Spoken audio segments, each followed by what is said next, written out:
to Bassics, a series of podcasts on living with and loving your bass.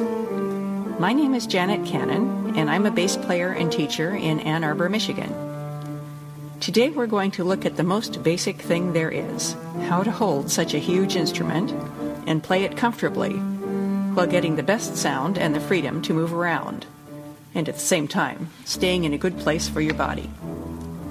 People hold the bass in many different ways.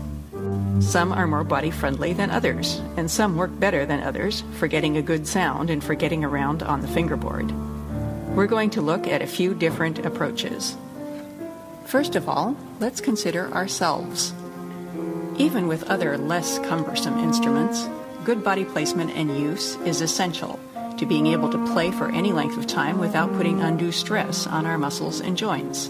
For this, we need a basic idea of our framework. How does our skeleton support us, and how do we move freely and productively? Instrumentalists often think mainly of their hands and arms, but in fact, the entire body is involved. And the first principle of supporting a bass is to be well supported ourselves. So let's build from the bottom up. Let's place our feet so that our weight can shift easily from one to the other, and so that our knees are not locked. Our hips also must stay free, not locking into any fixed position, and it's important that the back be free, with no tensions restricting its natural length and width. Even as we feel the contact of our feet with the ground, we need to feel our head floating freely on top of our spine. Often, even without a bass in the picture, we tend to tighten our shoulders and contract the head and shoulders towards each other. So let's begin by imagining our head as a sort of floaty balloon. Our shoulders soft and relaxed, our back at rest on the firm base of our hips and legs, which are free to move our weight back and forth between them. The easy way to hold the bass up is to walk up to it and rest it against your stomach.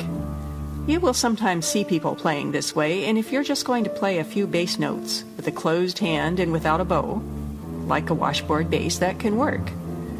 But if you want to get a good sound with a bow or develop any kind of agility and use of independent fingers, it won't take you very far. Try this.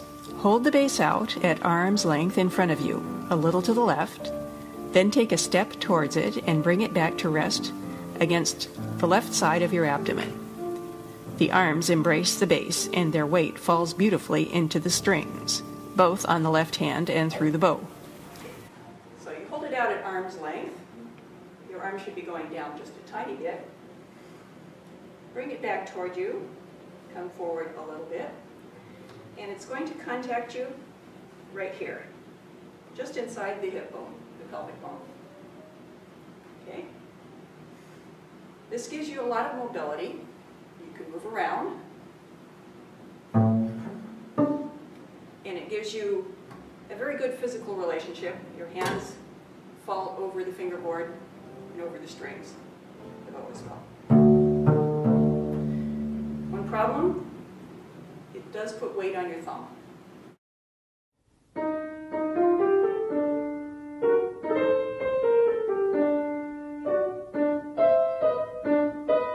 There is some of the weight of the bass, however, resting on the left hand, which can be tiring and can restrict the movement of the hand.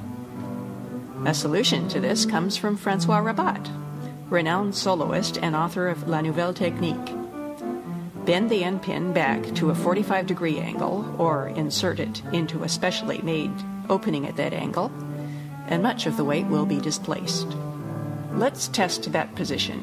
It will take a while to stabilize and become comfortable, of course, just as does any new instrument hold. But we should be able to see if we can move easily, shift our weight, and maintain a flexible, floating back, neck, and head.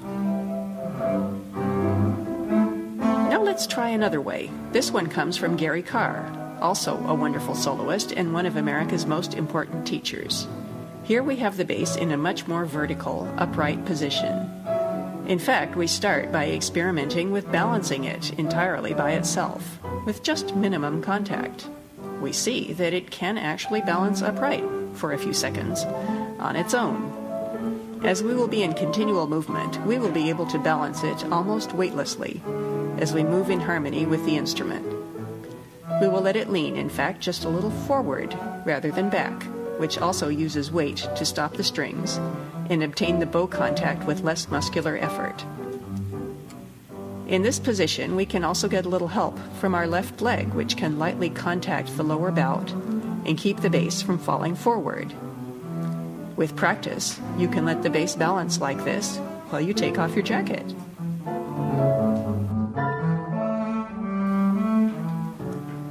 Whatever approach you adopt, do be sure to apply the surefire test. Can you breathe easily and move freely? Then you should be good. Join us again next week when we'll talk about moving into the upper positions with these two approaches. Thank you for watching and enjoy your bass.